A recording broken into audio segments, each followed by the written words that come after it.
반갑습니다. 별로 안 반가우세요?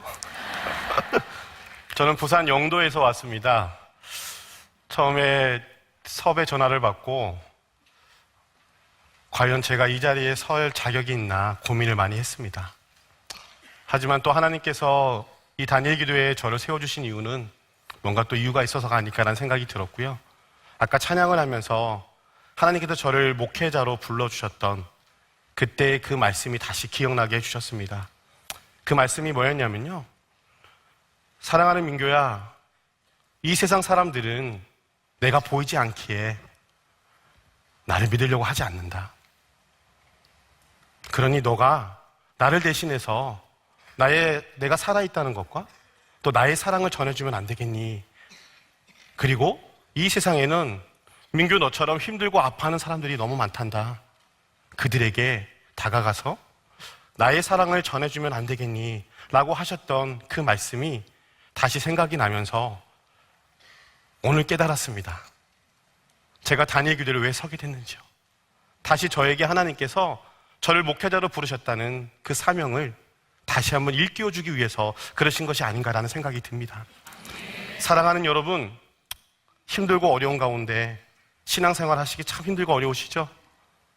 오늘 이 밤에 함께 서로 위로하며 격려하며 주님 오실 그날까지 함께 기도로 사랑으로 또 교회를 지켜가며 하나님 나라에서 애쓰고 수고하다가 저 천국에 갔을 때 주님이 어서 와라, 그동안 고생 많았다, 내가 너를 기다리고 있었다 라고 칭찬받을 수 있도록 우리 서로의 손을 놓지 말고 끝까지 잘 버티며 나갔으면 좋겠습니다. 여러분, 오늘 이 본문은 여러분들이 너무나도 잘 아시는 말씀일 거예요. 시각장애인으로 태어난 사람의 이야기죠. 그리고 시각장애인들 대부분이 싫어하는 이렇게 말씀이기도 합니다. 여러분, 왜 그럴까요? 왜 싫어할 것 같으세요? 그것은 교회에서 시각장애인들을 위로한다고 당신이 시각장애인이 된 것은 하나님이 하시고자 하는 일을 나타내고자 함입니다 라는 이야기를 많이 하기 때문에 싫어하게 됩니다.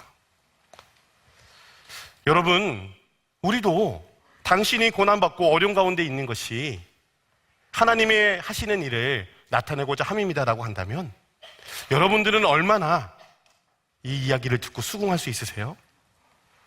저는 자신이 없을 것 같아요. 아마 쉽게 수긍되지 않으실 겁니다.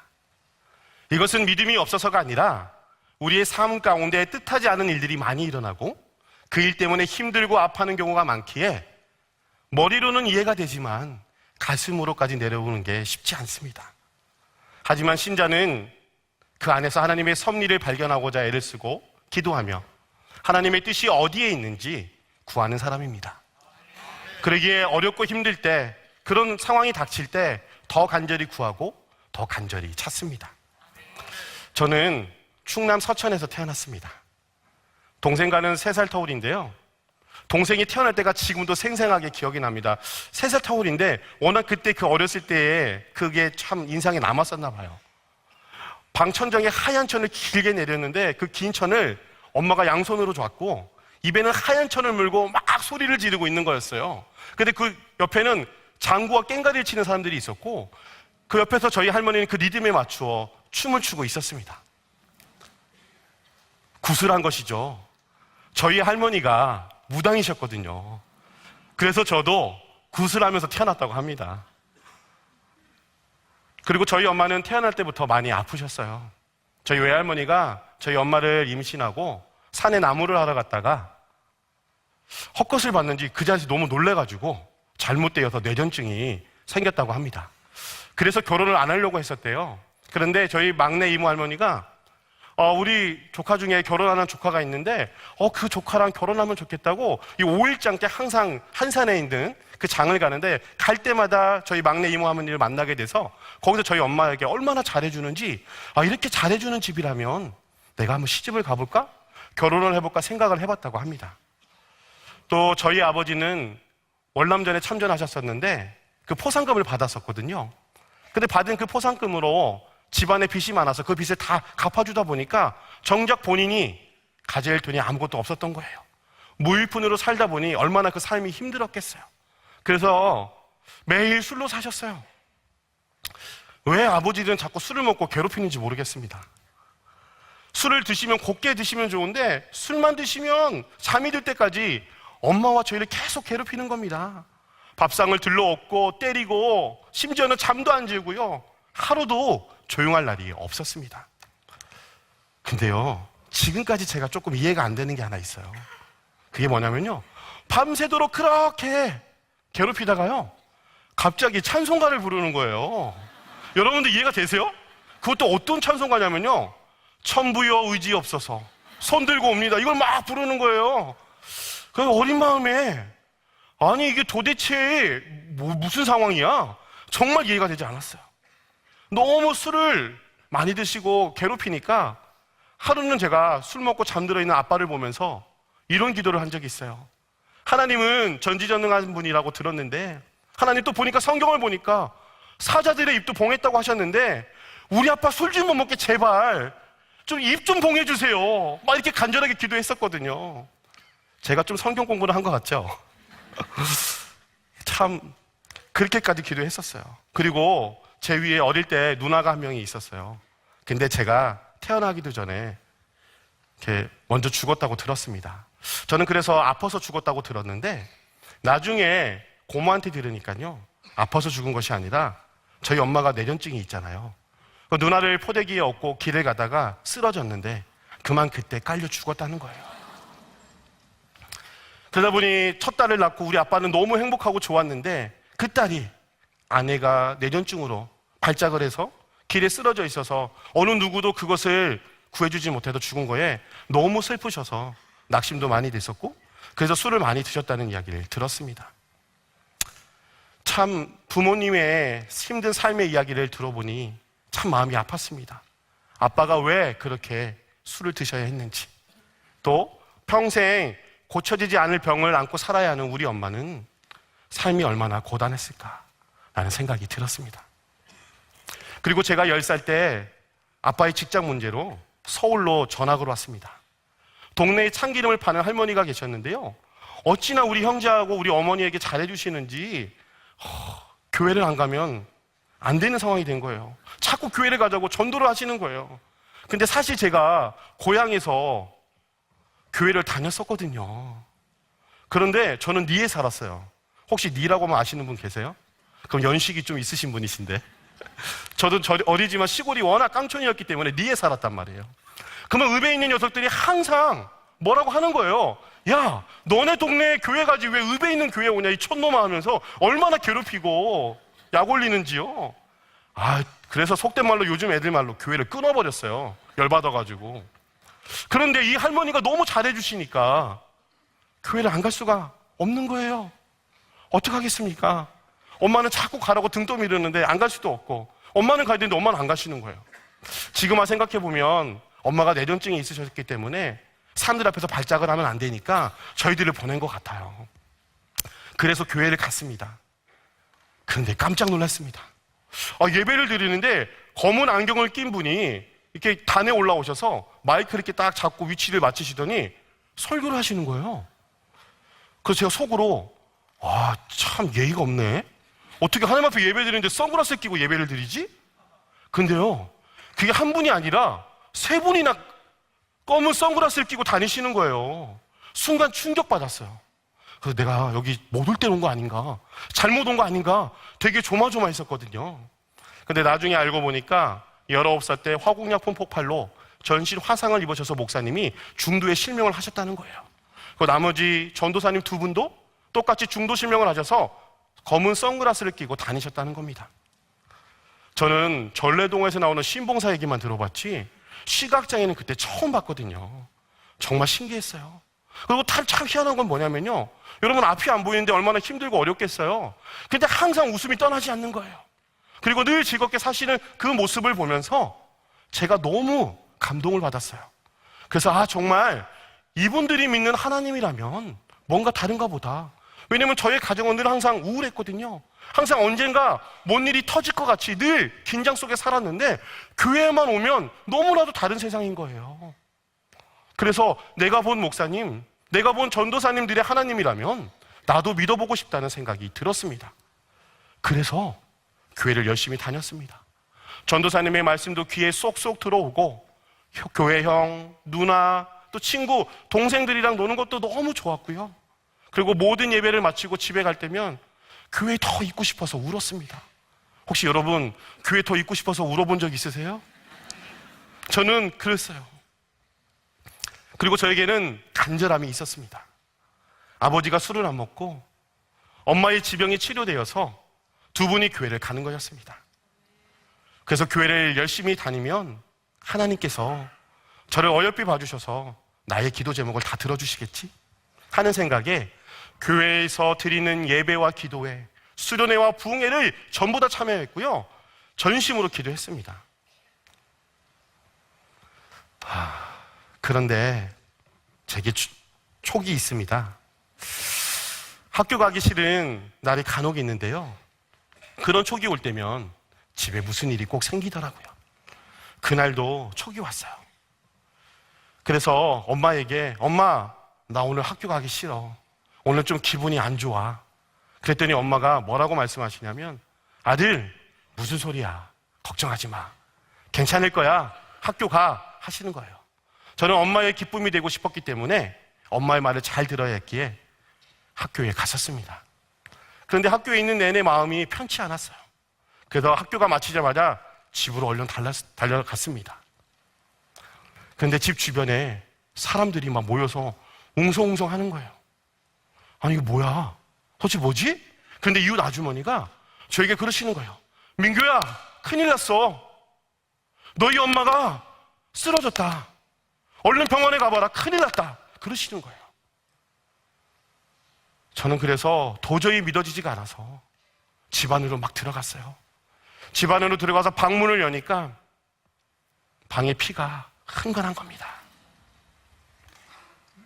얼마나 피를 많이 쏟았는지 방바닥에 피가 빨갛게 되어 있었어요.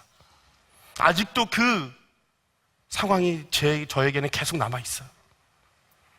도대체 우리 엄마를 누가 이렇게 만들었지? 울면서 밖으로 나오는데 소리가 들렸습니다.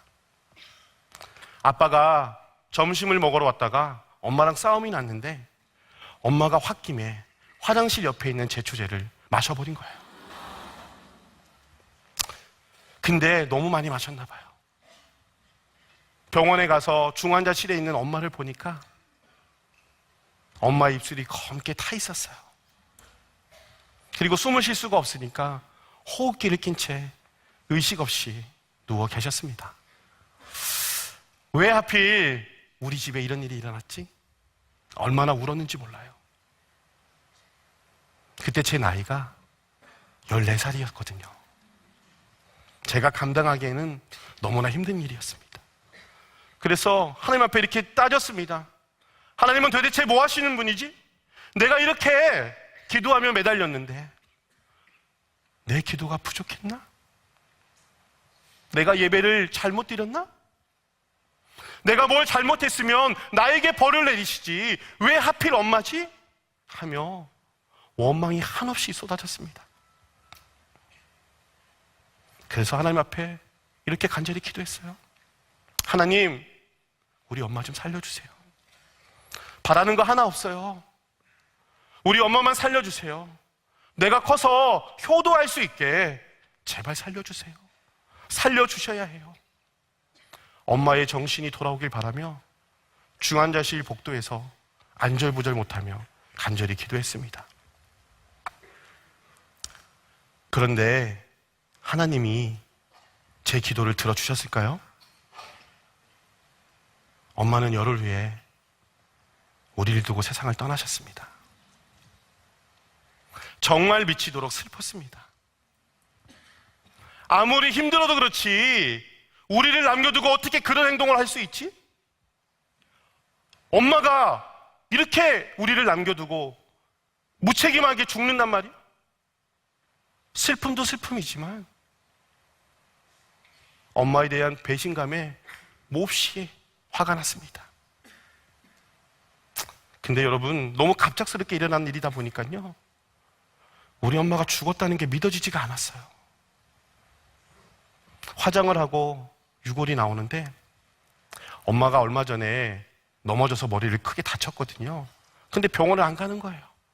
그래서 빨간 약 있지 않습니까? 빨간 약 그 머리 그 부위에 바르는 거예요. 근데 그게 머리에 배였는지 유골이 쭉 나오는데 그 머리에 다친 그 자리에 빨간 약이 묻은 게 보이는 거예요. 아, 우리 엄마가 정말 죽었구나.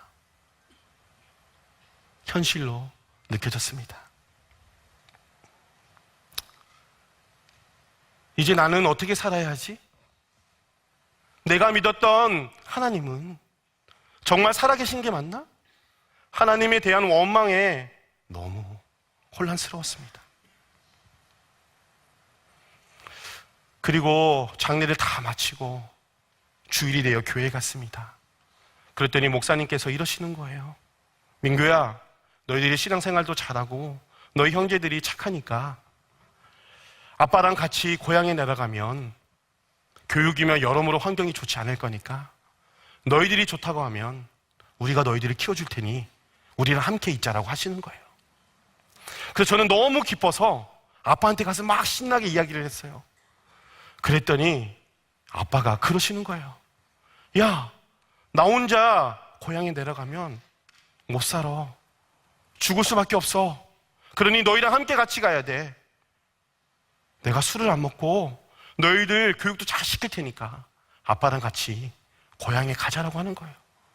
그 말을 듣는데 제가 만약에 아빠를 따라가지 않으면, 그래서 아빠가 죽어버리면 저는 살인자가 되는 거잖아요. 너무 가기 싫었어요. 불보듯 뻔했거든요. 가면은 매일 술 먹을 거고 가정적인 경제적인 것도 책임지지 않을 건데 그걸 내가 어떻게 믿고 따라가지? 그런데 갔습니다. 아니나 다를까 매일 술 먹는 거예요. 그러면서 엄마의 영정사진을 붙잡고 우는데 제가 그랬습니다.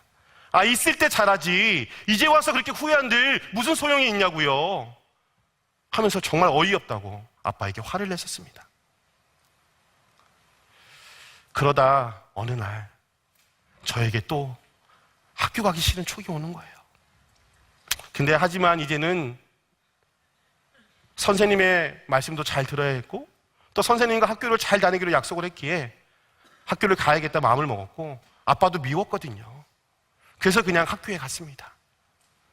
그런데 집에 와보니 아무도 없는 거예요. 그런데 갑자기 동네 아저씨가 부르는 겁니다. 민규야, 민규야, 일로 와봐라. 너희 아버지 쓰러졌다 하시는 거예요. 아니, 이건 또 무슨 소리야 하고 얼른 밖으로 나갔습니다.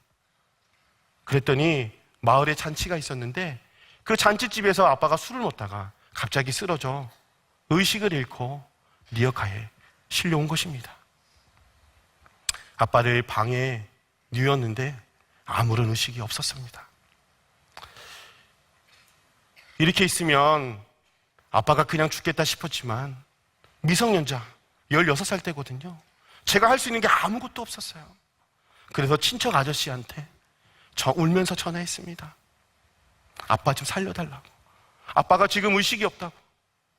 내가 할 수 있는 게 아무것도 없으니 아저씨가 좀 우리 아빠 병원에 좀 데려가게 해달라고.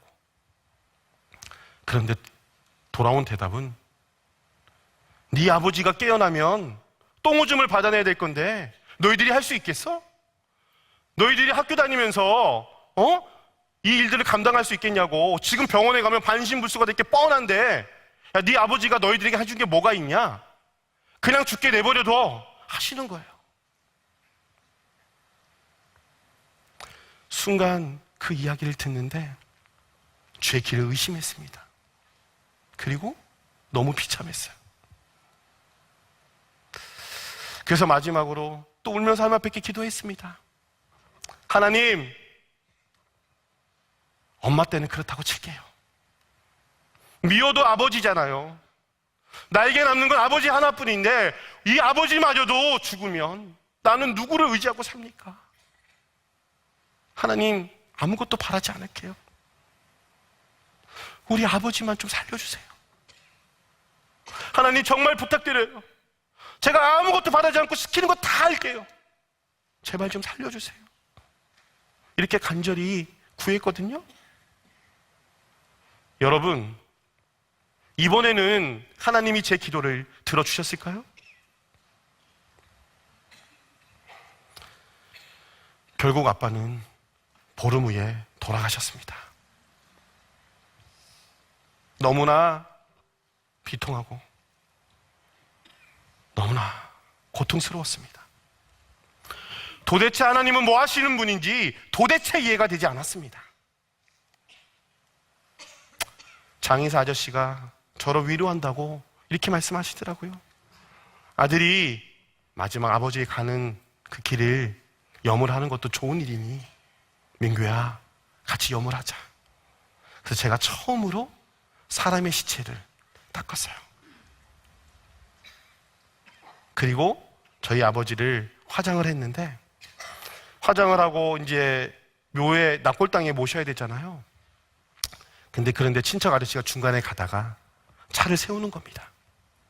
그리고는 납골함을 들고 산으로 올라가는 거예요. 그래서 저도 따라 올라가려 했는데 화를 내시며 오지 말라는 거예요. 그러면서 한참 있다가 내려오시는데 납골함이 없어요. 산에 어디다 뿌리고 온 거예요. 그러면서 다시는 아버지 찾지 말아라. 여러분, 저는요 지금도 부모님이 보고 싶지만 납골함이 없어요. 가서 울고 싶어도 울 곳이 없어요.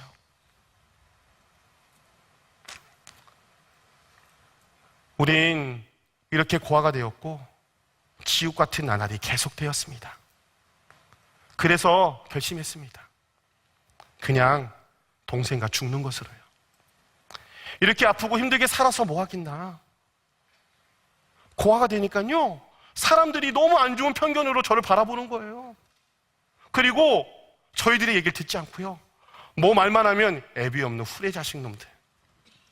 같은 잘못을 해도 부모가 있으면 욕을 안 하는데 부모가 없는 저희들은 애미애비가 없어서, 배운 게 없어서 저 모양이라고.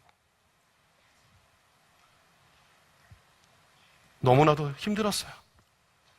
그래서 죽으면 모든 것이 끝이 나니까 이것이 우리 형제에게 가장 좋은 선택이라고 생각했습니다. 그리고 동생과 함께 바닷가에 들어갔습니다. 동생은 무서운지, 형, 내가 잘못했어. 다시는 가출 안 할게. 형 말도 잘 들을게 하는 겁니다.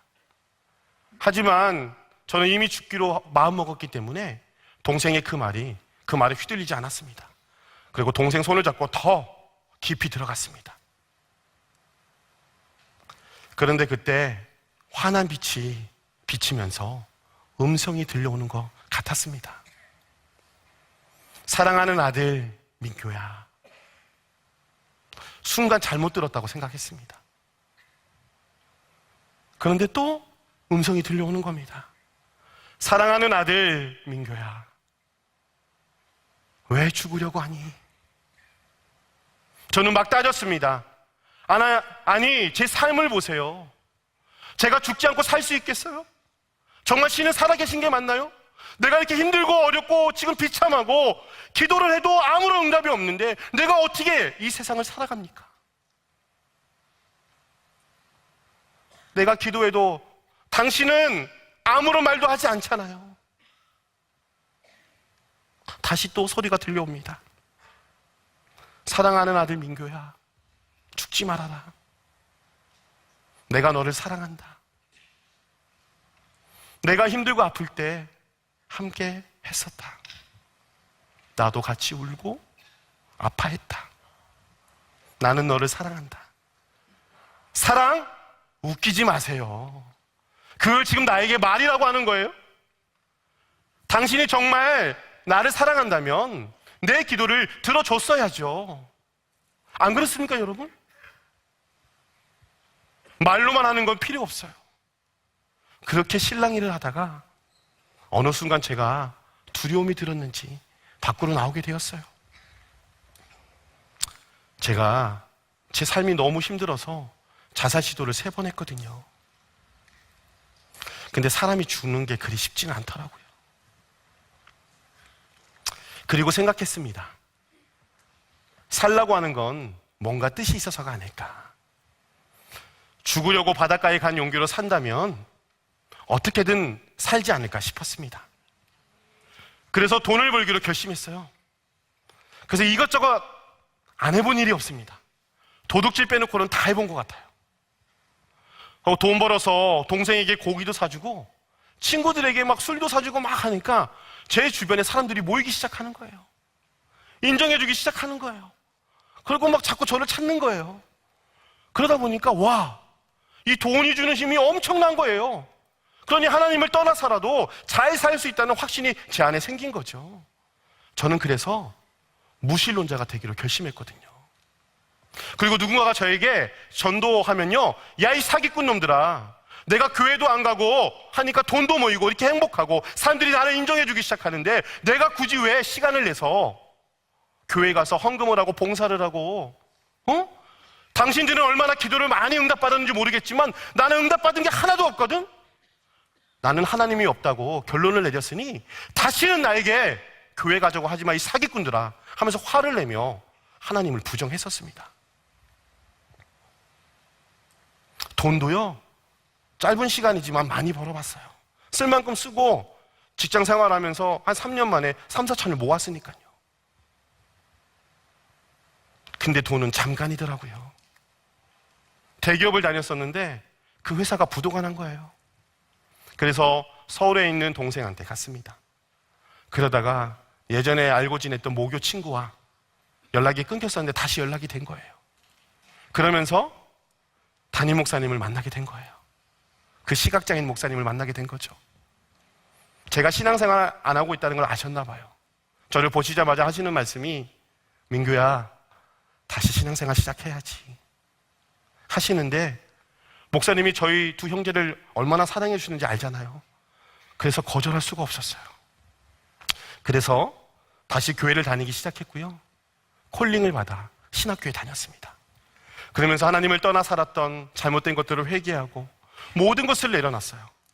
근데 끝이 보이지 않았습니다. 저는 신학교를 가면 좀 뭔가 형편이 나아질 줄 알았거든요. 그런데 여전히 가난하고 동생은 아무것도 하지 않고 모든 것을 다 내가 감당을 해야 되니 극복하기가 너무 불가능이었습니다.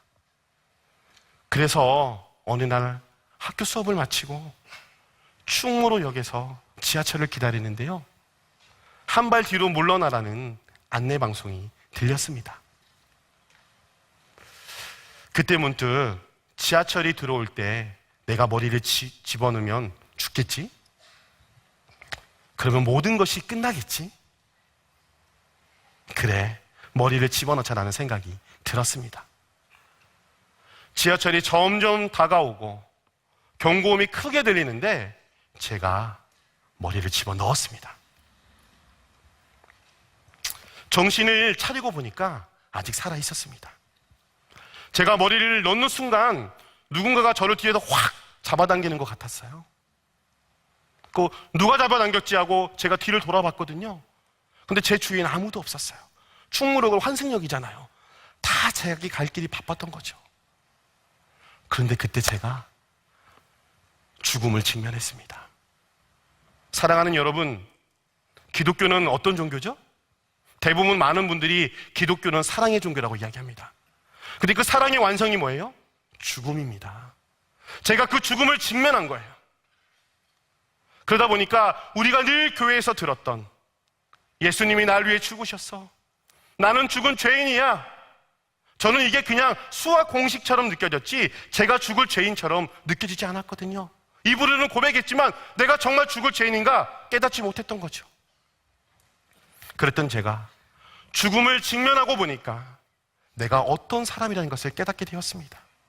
저는 데살로니가전서에 나오는 항상 기뻐하라, 쉬지 말고 기도해라, 범사에 감사해라, 저는 이 구절이 제 인생에 가장 싫은 성경 구절이었어요. 제 삶에 기쁠 게 하나도 없거든요. 예수를 믿어도 내 삶의 변화가 아무것도 없었거든요. 근데 마지막 세 번째 자살할 때, 이때 제가 부활의 주님을 만난 거예요. 내가 죽으려고 했던 이 죽음을 주님이 이기시고 부활하셨단 말이지. 그 주님이 나와 함께 하신다는 말이지. 그럼 내 삶이 고다 이 땅에서 힘들고 어렵더라도 내가 그것 때문에 뭐가 두려울 것이 있어? 내가 주님과 함께 있으면 나는 죽음을 이긴 사람인데. 순간 이런 생각이 제 마음속에 쏙 들어오는 겁니다. 그 믿음이 들어오면서 제 삶에 아무런 변화가 없어도, 하나님이 저에게 기도를 응답을 해주지 않으셔도, 하나님이 저를 지옥에 보내셔도 하나님은 하나님이시라는 절대적인 주권이 인정이 되기 시작하는 거예요. 사랑하는 여러분, 우리는 평생 이 싸움하다 가는 거예요. 예수님이 내 삶의 주인인가? 아니면 내가 이 땅에 내 삶의 주인인가? 안 그렇습니까? 정말 하나님이 믿어지기 시작하니까요, 고난이 찾아와도 그것 때문에 슬퍼하거나 낭망하지 않더라고요. 또 그런 마음이 생겨나기 시작하니까 제 안에 소망이 생겨나기 시작하더라고요.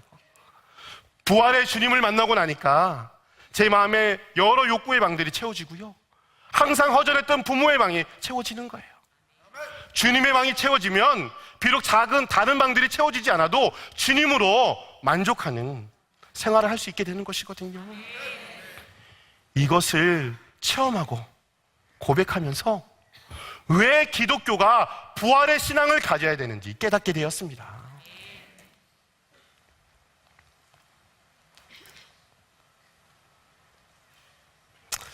그리고 저는 목회의 꿈을 꾸기 시작했어요. 나는 어떤 목회를 할까 생각하다가 우리 교회에 담임 목사님과 또 전도사님의 사랑을 많이 받았으니 시각장애인을 위한 목회를 해야겠다는 생각이 들었습니다. 그래서 시각장애인들이 모이는 모임에도 많이 참석을 했고요, 또 시각장애인들과 친하게 지냈고 시각장애인들의 삶을 이해하려고 노력했습니다. 하지만 어딘가 한계가 느껴졌습니다. 시각장애인 당사자들이 가끔씩 이런 말을 하는 거예요. 앞이 보이지 않는 우리의 상황을 너는 다 이해할 수 없어. 맞잖아요. 과부의 마음 호라비가 알 수 있는 거 아니겠어요? 아무리 제가 그들을 이해한다고 해도 보이는 사람이다 보니까 다 이해를 못할 때가 있죠. 근데 그런 얘기를 들을 때마다 속이 상하는 거예요. 최선을 다해서 그들에게 다가갔거든요. 근데 때로는 오해도 하더라고요. 야, 너 우리랑 친해져서 뭘 얻으려고 하는 거야? 뭐 우리 때문에 너가 뭐 좋은 사람이 되길 바라는 거야?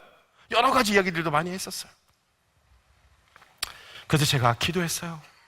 소명은 받았고 우리 목사님께서 그런 말씀을 하시는 거예요. 지나가시는 말씀으로, 민규야, 시각장애인 당사자들 중에서도 목사가 되어서 시각장애인을 위한 목회를 하는 사람이 별로 없고 비장애인 중에서도 많지가 않다. 그래서 시각장애인 복음화율이 엄청 낮아. 그 말이 제 마음속에 확 들어왔었거든요. 그래서 이렇게 기도했어요. 하나님, 제가 아무리 노력해도 시각장애인들의 마음을 다 이해할 수 없으니 하나님, 제가 시각장애인이 되어서, 그래서 제가 목사가 되어서 그들을 선교할 수 있도록, 전도할 수 있도록 하나님 저를 시각장애인이 되게 해주세요라고 울면서 엄청 기도를 많이 했었어요. 그러면서 교회에 친한 시각장애인 형이 있었거든요. 그 형한테 제가 이렇게 이야기를 했어요. 형, 내가 요즘 이렇게 기도를 한다? 했더니 그 형이 뭐라고 그러냐면요, 야, 이 미친놈아, 그걸 기도라고 하고 있냐?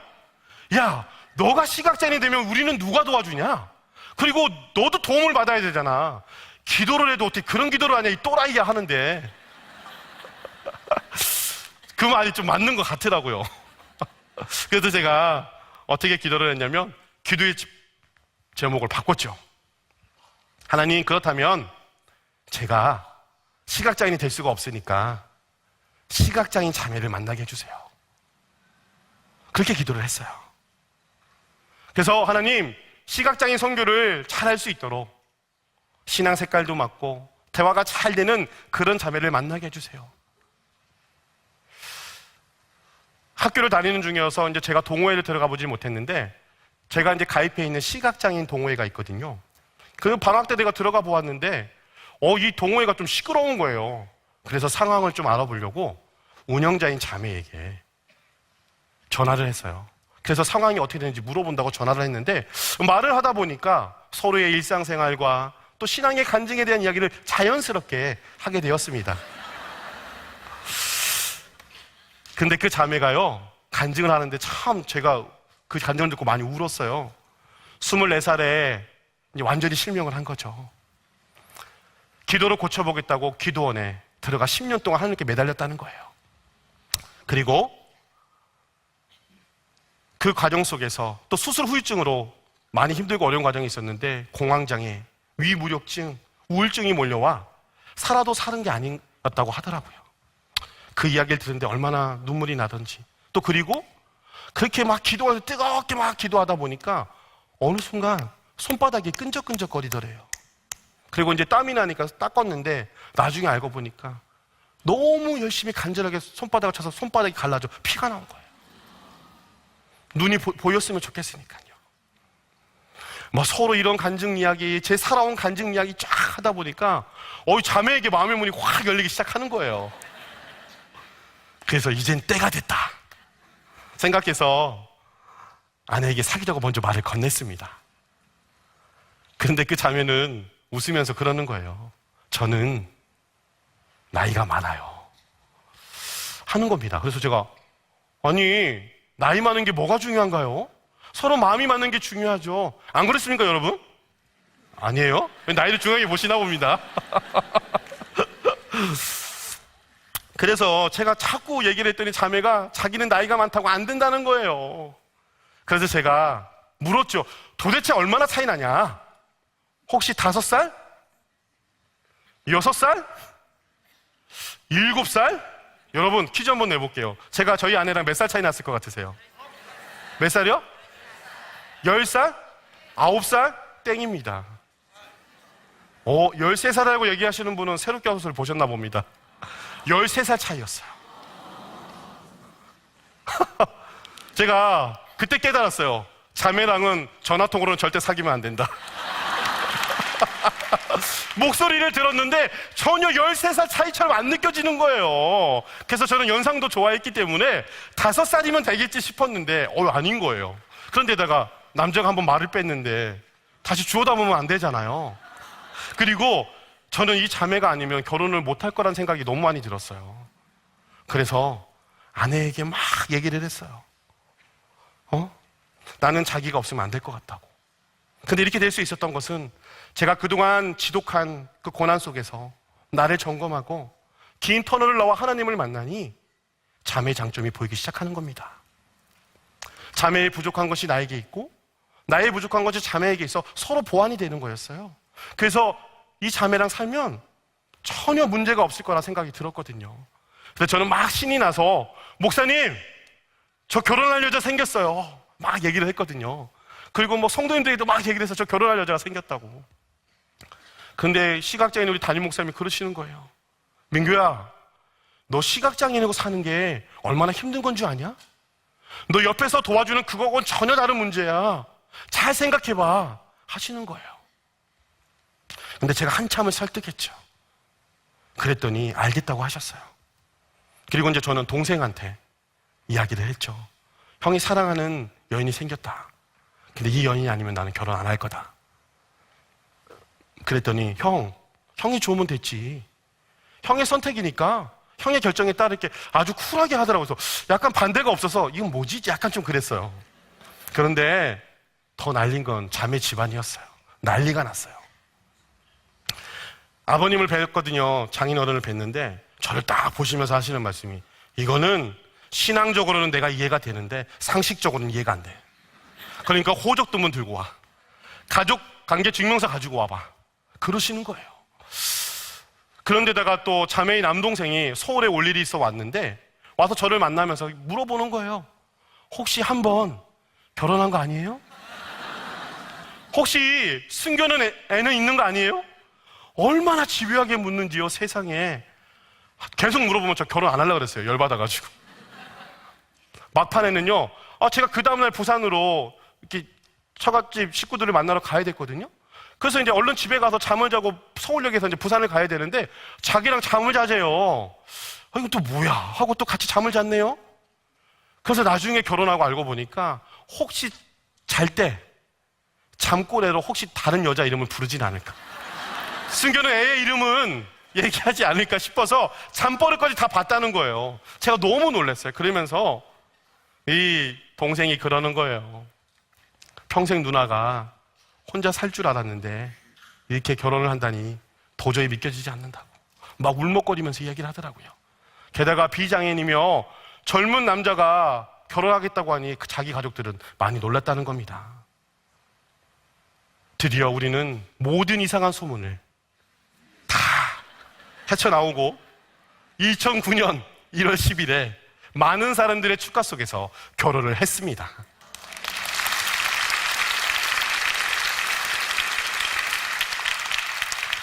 나와 맞는, 신앙이 잘 맞는 시각장애인 자매를 만나게 해달라고 기도한 지 5년 만에 기도응답이 된 것입니다.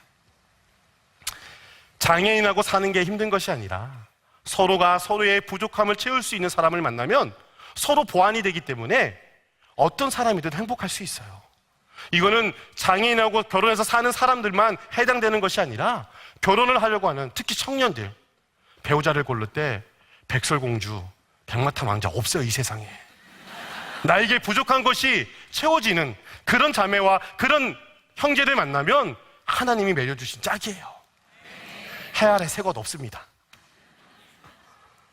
그리고 지금까지 아내랑 살면서요, 단 한 번도 후회해본 적이 없어요. 안 믿으시는 것 같은데. 가끔 싸우긴 하죠. 저희도 사람이니까요. 하지만 아내와 살면서요, 진정한 사랑이 무엇인지 알게 되었습니다. 어린 나이에 부모님을 일찍 여의고 사랑을 받아보지 못해서 오해하고 잘못 사랑하고 살았거든요. 근데 아내가 그 사랑이 뭔지를 알려줬어요.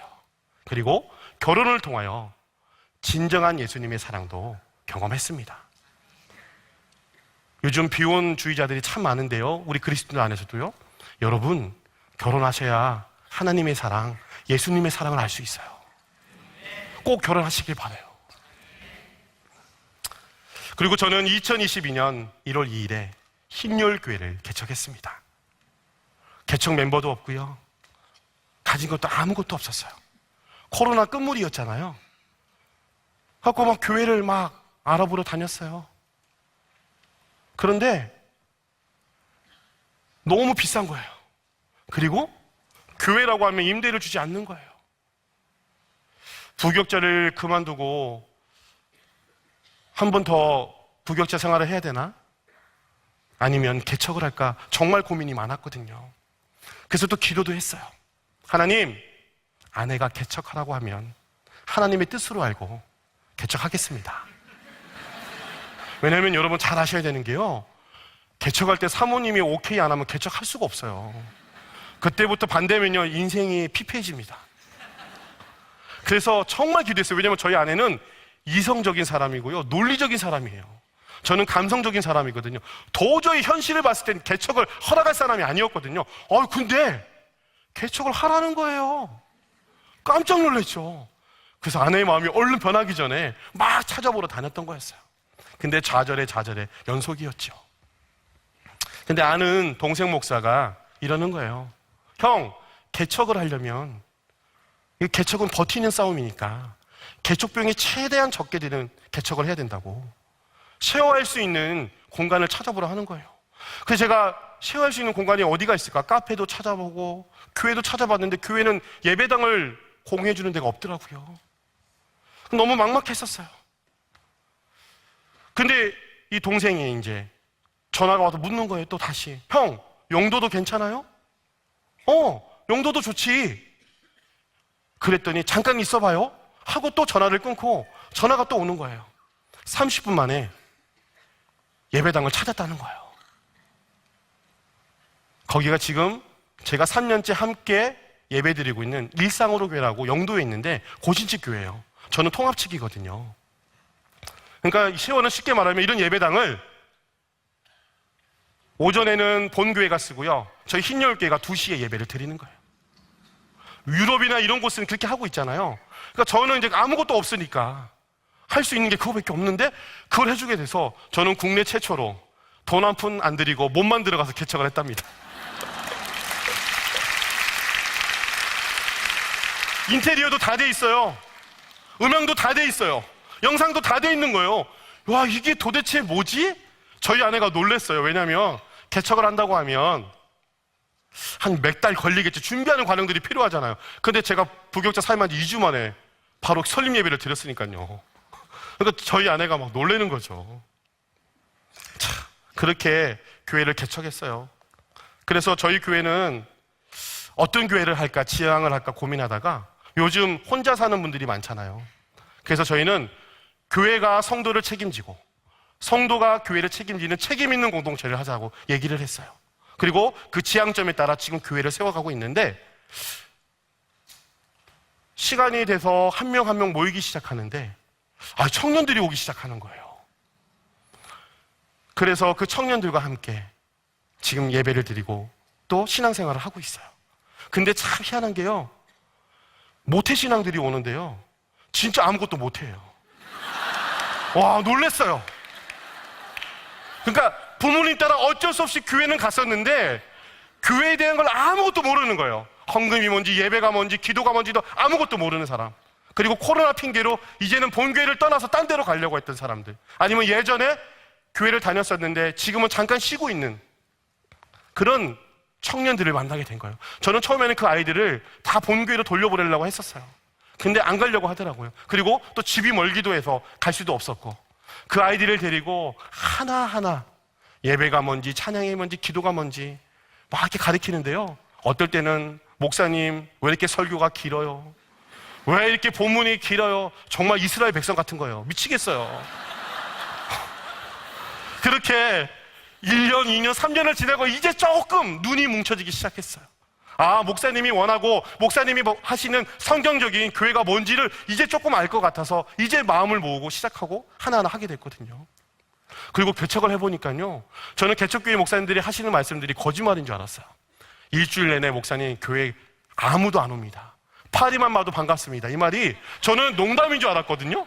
근데 제가 일주일 내내 그 일상으로 교회에서 있는데 진짜 개미새끼 한 마리 안 보이는 거예요. 진짜 오는 건 택배밖에 없어요. 야, 이게 현실이구나.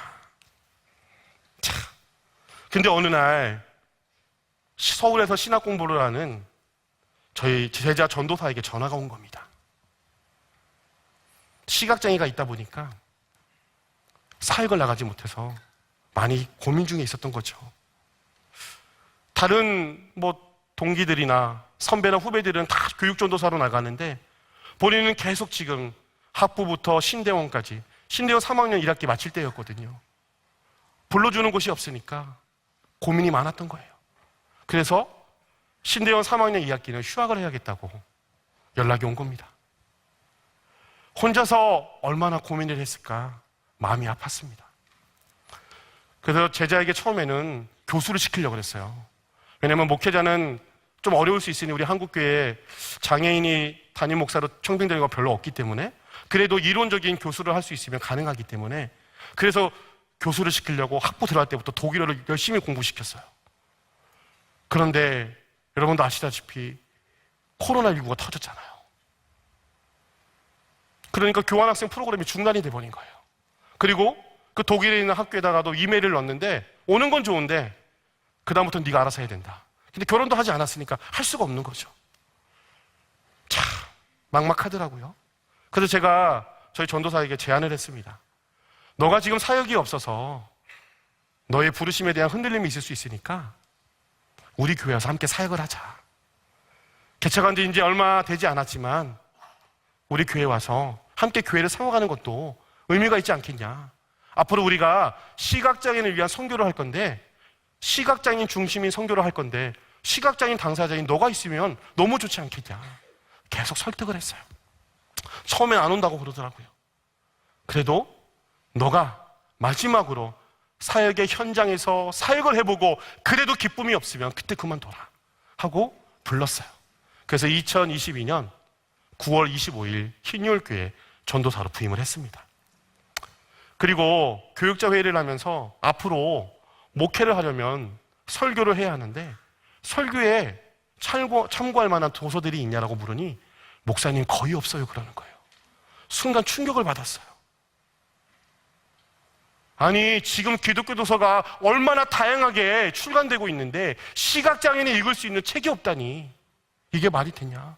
여러분 한번 생각해 보세요. 지금 AI 시대잖아요. 4차 혁명 시대인데 지금 우리 시각장애인들은요, 시각장애를 읽을 수 있는 기독교 도서가 거의 없어요. 놀라지도 않으시네요.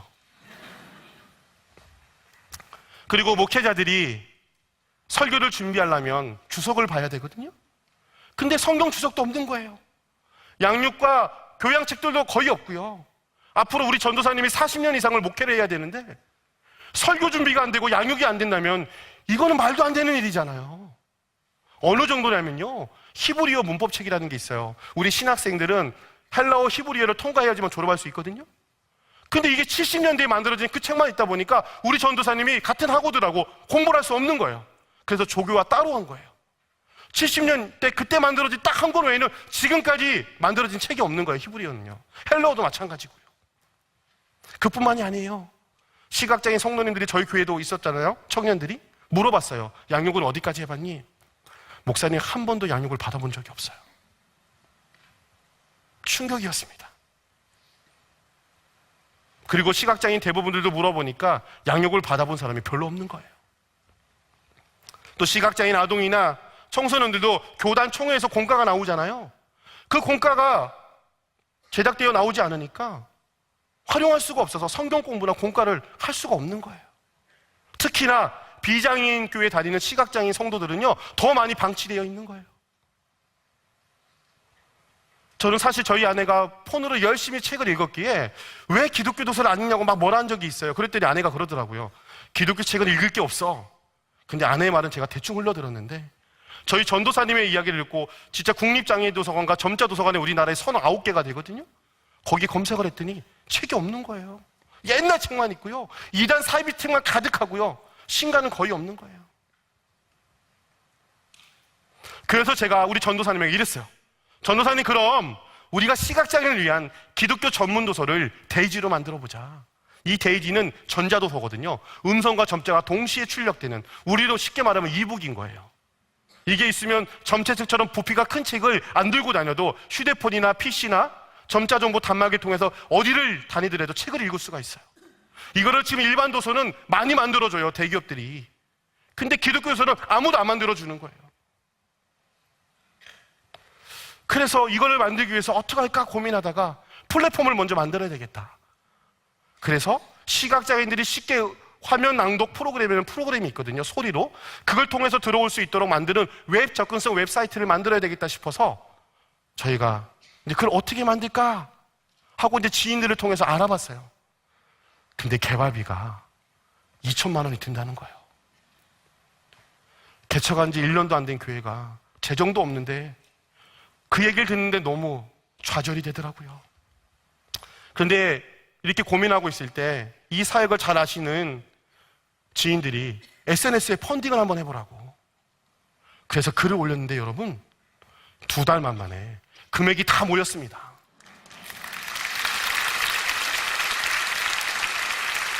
한 번도 얼굴 본 적이 없고요. 이 사역이 필요하니 도와주세요라고 글을 올렸을 뿐인데 많은 분들이 후원을 해주기 시작한 거예요.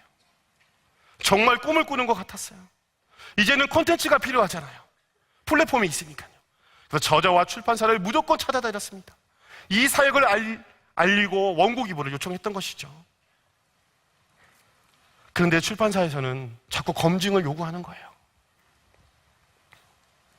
개척교회 무명한 목사잖아요. 돈이 있는 것도 아니고, 제가 김은우 목사님처럼 좀 많이 알려져서 교계 어른이어서 내가 이런 사역을 하니 좀 원고 기부 좀 해주세요 하면 해줄 텐데, 제가 이런 얘기를 하면 누구세요? 라는 약간 이런 뉘앙스. 검증, 뭘로 당신 검증할 거예요, 이것을? 미치겠는 거예요. 제가 할 수 있는 게 뭐가 있겠어요? 저는 그냥 진실된 마음과 열정밖에 없었어요. 도와주십시오. 이건 보안이 철저합니다. 원고 기부 유출이 안 돼요. 저희가 스캔을 뜨고 OCR을 돌려서 책을 만들어도 저작권법에 위배가 되진 않지만, 원고를 납본을 주시면 이거를 빨리 만들면 빨리빨리 책을 만들 수가 있고 시간을 절약할 수가 있습니다. 도와주십시오. 그리고 저는 여기서 끝나는 것이 아니라, 우리 기독교가 시각장애인들이 가장 정보 조건에 취약되어 있는 장애인인데 이들에게 원고 기부를 통해 정보 조건이 열어지면 요즘 공공성에 대한 이야기들이 많잖아요. 그러면 일반 도서들도 원고 기부를 해줄 거니 우리 기독교가 이것을 한번 해보자고 제가 계속 찾아다니면서 이야기를 했었거든요. 그러면서 서울과 부산을 계속 오고 갔어요. 하루에 한 달에 많이 갈 때 7, 8번, 10번까지도 올라왔던 것 같아요. 그러면서 출판사를 하루에도 6, 7군데를 만나면 똑같은 말을 계속 앵무새처럼 하는 거죠. 그러고 나서 숙소에 돌아와서는 펑펑 울었어요. 하나님, 내가 이걸 어떻게 하죠? 사람들은 나에게 자꾸 검증을 요구하는데 나는 가진 게 아무것도 없잖아요. 어떻게 해야 될까요, 주님? 그런데 하나님이 일하기 시작하시더라고요. 얼마나 열심히 뛰어다녔든지 제 발톱이 다 변형이 되었더라고요. 드디어 2023년 6월 15일에 국내 최초로 시각장애인을 위한 기독교 전자도서관인 AL 소리도서관이 개관되었습니다.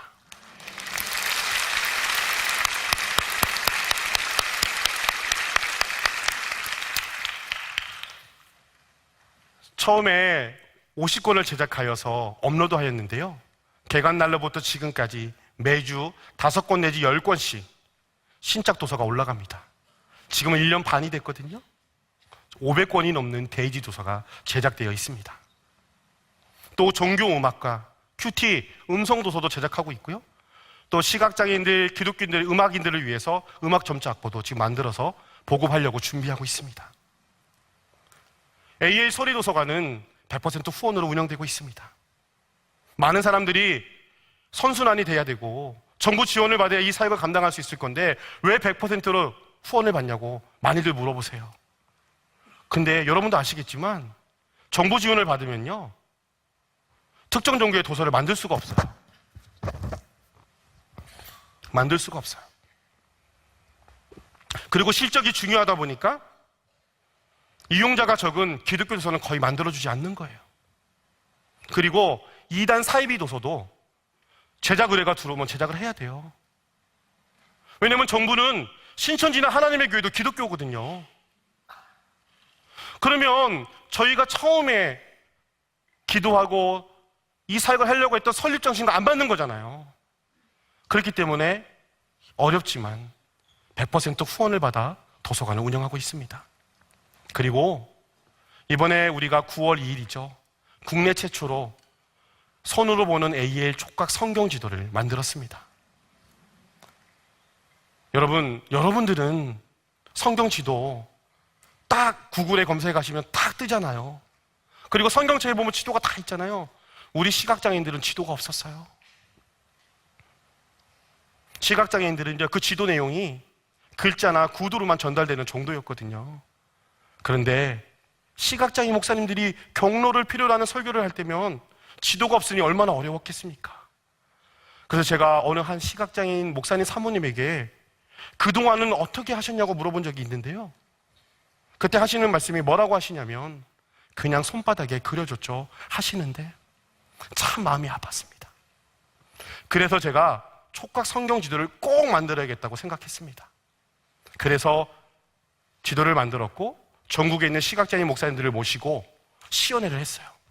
시각장애인 목사님들이 그 지도에 손을 얹어서 점을 따라가면서 갈릴리 호수와 요단강 그 지역을 만지면서 탄성을 지르시는데 눈물이 핑 돌았습니다. 그리고 질문도 얼마나 많이 하시는지요. 그 열정에 놀랐습니다. 세미나가 끝난 후 해설서를 만들어달라는 피드백이 왔고요. 또 목사님들이 그러시는 거예요. 성지순례 한번 가보는 게 소원인데 이제 촉각지도가 생겼으니 우리도 성지순례를 가봤으면 좋겠습니다. 정 목사님이 꼭 추진해 주세요. 막 그러시는 거예요. 근데 저는 이 소리가 안 들리더라고요. 비용이 너무 많이 들어가거든요. 그런데 자꾸 귀에 맴도는 거예요. 그래서 그러면 우리가 한번 해봅시다 하고 얼마 전에 모집을 했거든요. 목회자 15명 시각장애인, 안내자 15명 30명, 스텝 5명 그렇게 해서 35명이 다 찼습니다. 그리고 저희가 시각장애인 목사님들이 공짜로는 가지 않아요. 350만 원이 드는데 1인당 200만 원씩은 본인이 회비를 내고요. 나머지 150만 원은 저희가 감당하기로 했어요. 그래서 지금 목사님들이 어떻게든 이 경비를 마련해 보려고 안마를 아르바이트를 하시는 분들도 지금 계세요. 그동안에는 기독교 콘텐츠가 없어서 막연했고 답답했고 포기한 상태였는데 이제는 기독교 콘텐츠를 다양하게 제공해 주니 니즈가 생기기 시작한 겁니다. 세미나를 열어주세요. 목사님 이런 책들도 좀 만들어주세요. 목사님 이런 것이 필요한데 이런 걸 해주시면 안 될까요? 얘기를 하시는 거예요. 여러분, 한 사람으로 시작된 이 사역이 이제 25만 시각장애인들의 복음화를 위하여 시각장애가 있는 다음 세대의 장년들, 목회자들의 양육과 교양과 목회 연구에 필요한 모든 것들을 쓸 수 있도록 지금 귀하게 쓰임받고 있습니다.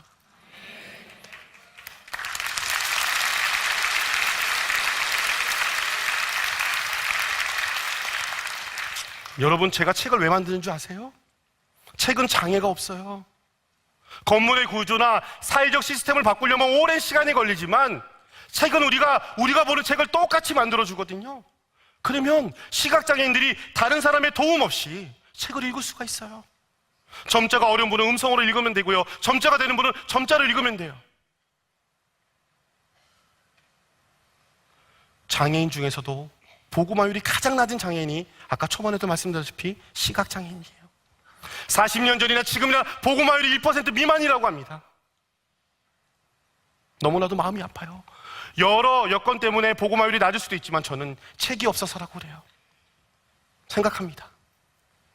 그래서 저는 저자와 출판사들이 많은 원고 기부를 해주시고 다양한 기독교서를 만들어 제작하여 보급한다면 앞으로 시각장애인들의 복음화율이 높아질 줄 믿습니다. 시각장애인들에겐 전도지가 없거든요. 이 책이 전도지예요. 하나님에 대해서 알아갈 수 있는 유일한 방법은 책밖에 없거든요.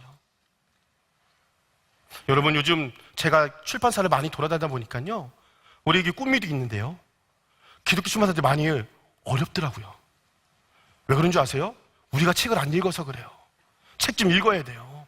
기독교는 책의 종교잖아요. 안 그렇습니까? 여러분, 이 일을 위해서 여러분들이 많이 기도해 주시길 바랍니다. 그리고 하나님이 하시고자 하는 일은 바로 영혼 구원입니다. 나를 통하여 하나님의 살아계심을 알게 되고 믿어지고 하나님의 영광이 나타나는 것, 바로 이것이 하나님이 하시고자 하는 일입니다. 때로는 말도 안 되는 고난 앞에 답답하고 힘들고 어렵겠지만 그래도 하나님의 선하심을 믿고 믿음으로 걸어가는 것, 지금의 나의 삶에 아무런 기대가 없고 희망이 없어 보일지라도 신실하신 하나님을 믿고 가는 것, 육신의 장애가 치유되지 않고 힘들고 아프지만 하나님이 나를 통하여 하시고자 하는 일이 있음을 분명히 아는 사명자는 어떤 어려움이 와도 묵묵히 걸어갑니다. 어떻게 그럴 수가 있을까요?